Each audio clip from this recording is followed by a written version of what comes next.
So, ito yon. Ito yung pork, laman na mayroong balat. Masarap sa adobo may balat, di ba?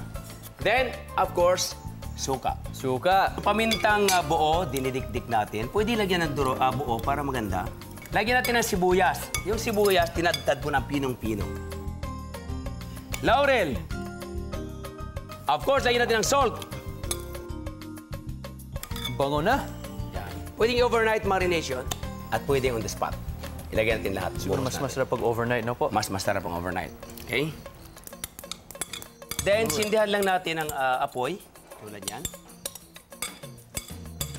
Yes. At huwag mo nang takpan hanggat sa kumulo. Tama?